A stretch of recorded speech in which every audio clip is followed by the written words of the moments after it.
Bonjour, nous continuons notre découverte, notre apprentissage sur le royaume du divin vouloir avec Luisa Piccarreta, dont la cause de béatification a été ouverte à Rome en 1994.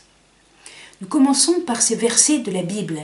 « Ne dis pas, c'est le Seigneur qui m'a fait pécher. » Il y en a qui disent ça, non, hein? Car il ne fait pas ce qu'il a en horreur. Soyons logiques. Ne dis pas, c'est lui qui m'a égaré. Vous avez jamais entendu ça? Car il n'a que faire d'un pécheur.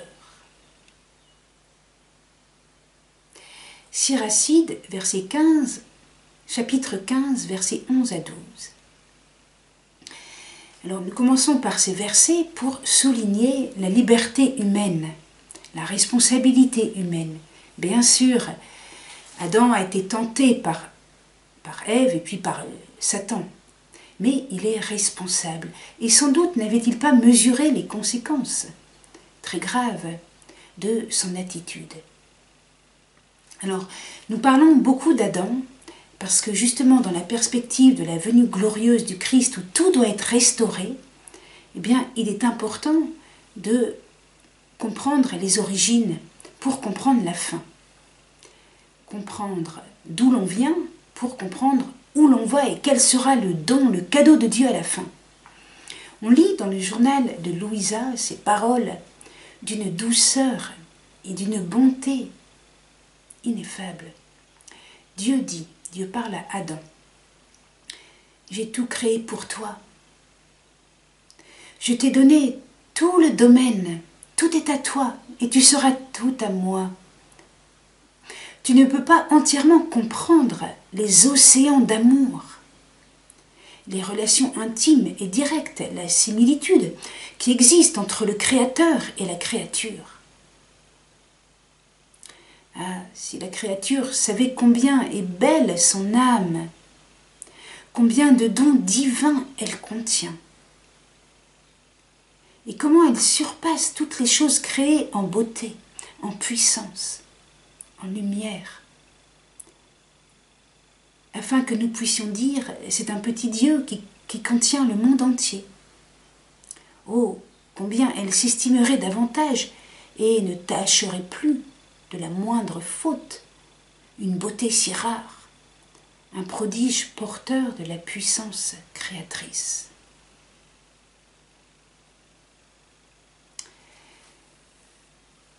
Mais Adam et Ève ont péché, et depuis leur chute, le Seigneur Dieu appela l'homme. On lit dans le livre de la Genèse, au chapitre 3, verset 9. Dieu qui dit cette parole tellement émouvante à Adam. « Où es-tu? Où es-tu » Et vous qui écoutez, où êtes-vous? Où êtes-vous intérieurement? Où es-tu? Ce qui signifie que Dieu part à la recherche de l'homme. Il va le chercher pour le sauver. Et ce sera Jésus. Alors pour comprendre vraiment le péché originel, eh bien, il faut partir de Jésus. C'est en voyant Jésus qu'on comprend combien bas on était tombé. Alors c'est saint Paul qui nous l'explique, donc après la résurrection, dans la lumière de la passion et de la résurrection. L'épître aux Romains, chapitre 5 et 6. Par un seul homme, le péché est entré dans le monde, et par le péché, la mort. Et ainsi, la mort a passé en tous les hommes, du fait que tous ont péché. C'est le verset 12 du chapitre 5. Le péché originel est donc une tâche morale, qui appelle une rédemption, une responsabilité juridique qui appelle une réconciliation. Au verset 14, saint Paul précise que la mort concerne même les innocents. Donc le péché originel est aussi un état déchu, une corruption héréditaire, plus encore qu'une tâche morale. Et Paul continue, cependant la mort a régné d'Adam à Moïse, même sur ceux qui n'avaient pas péché d'une transgression semblable à celle d'Adam. L'expérience ensuite du pardon du Christ et de sa rédemption est tellement puissante qu'elle a conduit saint Paul à penser que le Christ a restauré la création en Adam. Alors, au verset 21, de même, la grâce régnerait par la justice pour la vie éternelle par Jésus-Christ notre Seigneur. On peut donc appeler le Christ le nouvel Adam, qui restaure l'humanité à la racine, en Adam, de manière universelle. Alors, on peut donner quelques commentaires des pères de l'Église. J'aime bien celui d'Origène, qui est mort en l'an 254. C'est très ancien.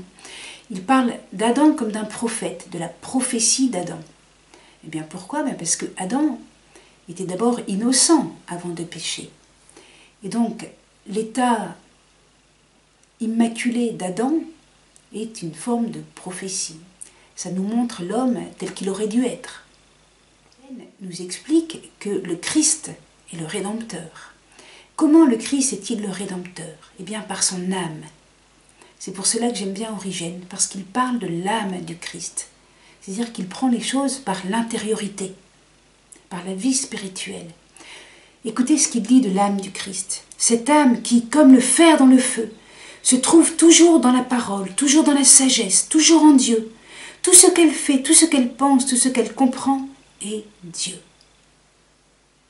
Et c'est pourquoi on ne peut la dire convertible, ni muable, car toujours enflammée, elle possède l'inconvertibilité par son unité avec la parole de Dieu. Ça, c'est dans le Traité des principes, une grande œuvre théologique.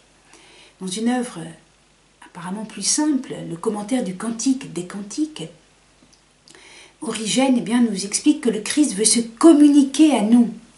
Il veut nous épouser. Vous savez, dans un mariage, on partage. On communique à l'autre ce que l'on a de meilleur. C'est ce que le Christ veut faire avec nous. Voilà, venons-en à Luisa Picaretta. On lit dans son journal une explication du péché d'Adam. Il lui arrive comme à quelqu'un qui veut faire un travail. Il a un fil d'or extraordinaire, mais il rejette ce fil si brillant et le met sous ses pieds. Le fil d'or, dit Jésus, c'est ma volonté comme vie.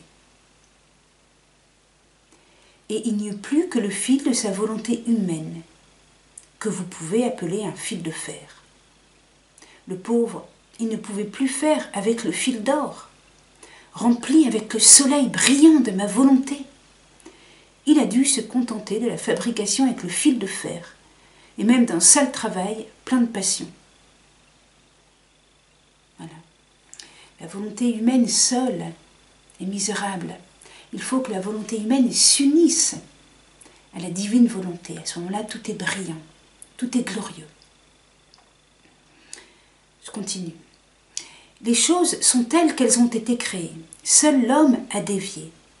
Il a perdu la noblesse et la force qu'il avait reçues de son Créateur, ainsi que sa ressemblance avec lui. Cependant, ma volonté ne l'a pas quitté complètement, bien qu'elle ne soit plus en mesure d'être sa fontaine de vie, puisqu'il s'est soustrait d'elle. Elle s'est offerte à lui comme remède, afin qu'il ne perde pas tout.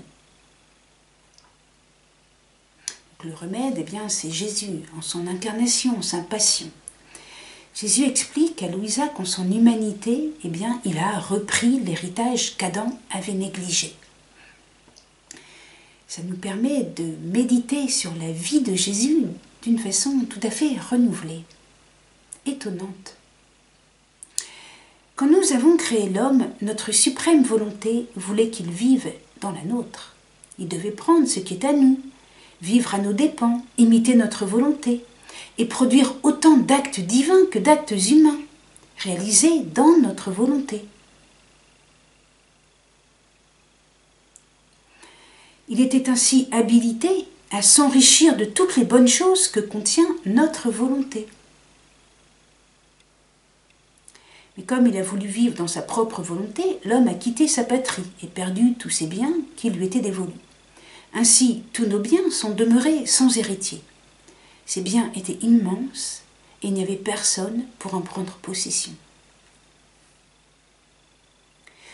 J'en ai pris moi-même possession dans mon humanité, dit Jésus. En vivant 5 instants de cette humanité dans l'éternelle volonté. Ainsi, je suis né, j'ai vécu, j'ai grandi, j'ai travaillé, j'ai souffert et je suis mort dans l'éternel baiser de la volonté suprême. Comme je vivais en elle, j'ai pris possession de tous ces biens non utilisés que dans son ingratitude, l'homme avait voué à l'oubli. Vous savez, la veille de sa passion, Jésus avait expliqué à ses disciples « Quand je serai allé et que je vous aurai préparé une place, à nouveau je viendrai et je vous prendrai près de moi, afin que là où je suis, vous aussi vous soyez, et du lieu où je vais, vous savez le chemin. » Donc Jésus va ensuite expliquer à Louisa que sa venue sur la terre prépare le royaume du divin vouloir. Jésus. Si Adam innocent n'a pas eu la confiance ni la persévérance de vivre dans la sainteté de ce royaume, de sorte que lui-même et toutes les générations se sont précipités dans les misères, dans les passions et les maux irréparables, comment pouvons-nous, coupables, vivre dans un royaume si saint? C'est bien beau, mais on peut dire qu'il ne nous appartient pas. Non seulement cela, mais ma volonté étant le point culminant, il faut les voies, les moyens de transport, les escaliers, les vêtements décents, les aliments appropriés pour résider dans ce royaume. Eh bien, ma venue sur la terre a servi pour préparer tout cela. Voilà une belle image. Voilà une belle image. Vous voyez, quand Jésus dans l'évangile dit « Eh bien, je suis le chemin », bien, Louisa insiste. Il est vraiment le chemin.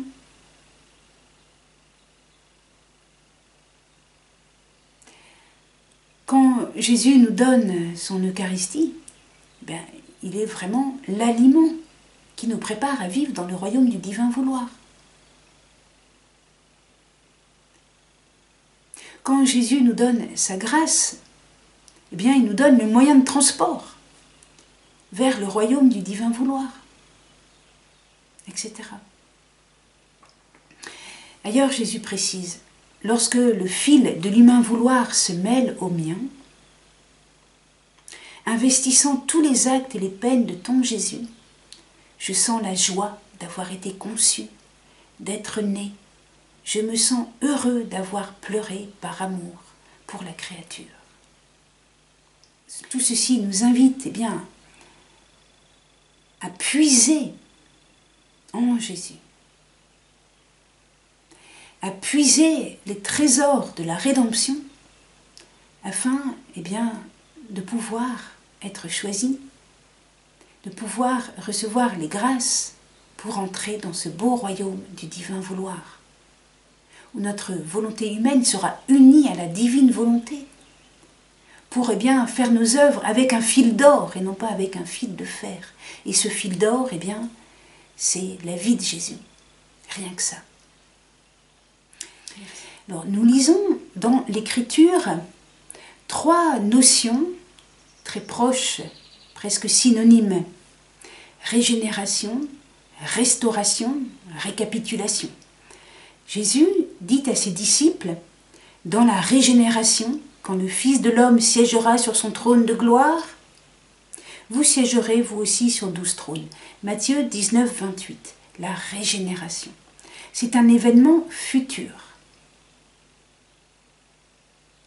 Saint Pierre. Saint Pierre, eh bien, au moment de la Pentecôte, dans son discours, Actes des Apôtres, chapitre 3, il dit aux Juifs de Jérusalem, « Il enverra alors le Christ qui vous a été destiné, Jésus, celui que le ciel doit garder jusqu'au temps de la restauration universelle. » La restauration universelle, dont Dieu a parlé par la bouche de ses saints prophètes. Saint Pierre, maintenant Saint Paul. Saint Paul explique que Dieu projetait de saisir l'univers entier, ce qui est au ciel et sur la terre, en réunissant tout sous un seul chef, le Christ. Hymne aux Éphésiens. Éphésiens chapitre 1, verset 10. Ce que saint Irénée traduit par l'idée de récapitulation. C'est-à-dire une étape qui va donc nous préparer à l'éternité. Le Christ va offrir à son Père un royaume. Ce royaume, c'est la régénération, la restauration, la récapitulation. Alors, on trouve donc dans le journal de Louisa des paroles très fortes en ce sens. Et ces paroles, Jésus dit « Par conséquent, sois attentive, Louisa, parce qu'il s'agit de donner les droits à une volonté divine pour achever l'œuvre de la création. » Il ne s'agit pas d'une simple croissance spirituelle de l'humanité. On n'est pas dans un évolutionnisme. On n'est pas dans cette espèce de point oméga de Teilhard de Chardin. Non, il y a bien un don d'en haut. Un don d'en haut. C'est pour ça qu'on prie le Notre Père. Jésus dit, « Ce monde est au point précis où il était à l'époque où je vins sur la terre. Tous attendaient un grand événement, une nouvelle ère, comme cela s'est en effet produit. Ainsi en est-il maintenant, le grand événement qui doit venir, la nouvelle ère dans laquelle la volonté de Dieu sera faite sur la terre comme au ciel, tous l'espèrent.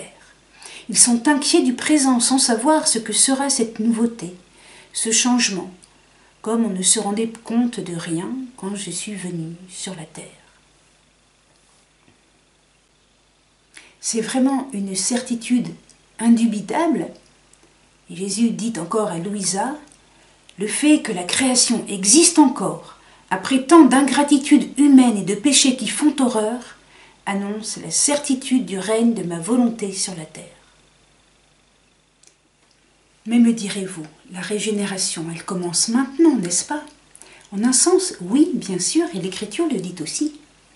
Si on prend saint Paul, lettre aux Colossiens, chapitre 1, versets 20 et 22, « Faisant la paix par le sang de sa croix, Jésus veut nous faire paraître devant lui saints, sans tache, sans reproche. » Ce n'est pas une régénération, bien sûr.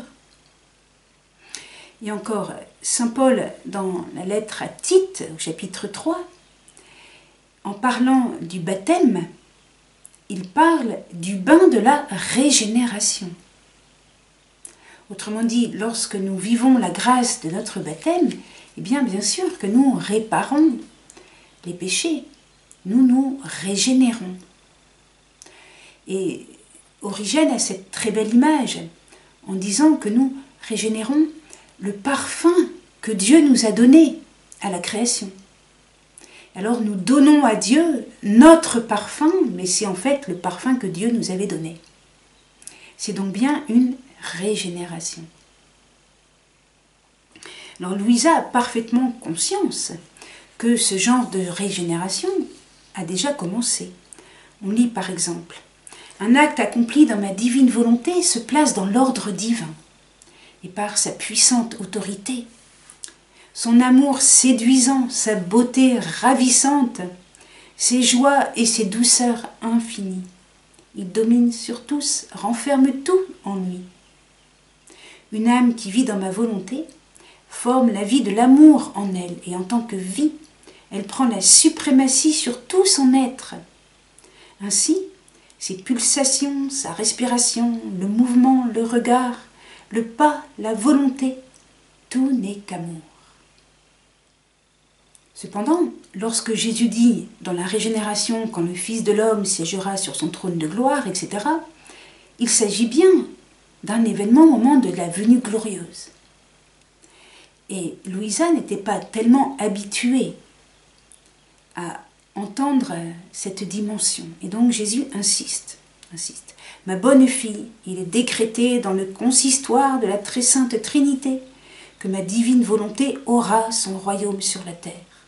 Et nous ferons autant de miracles qu'il le faudra. Nous ne ménagerons rien pour obtenir ce que nous voulons.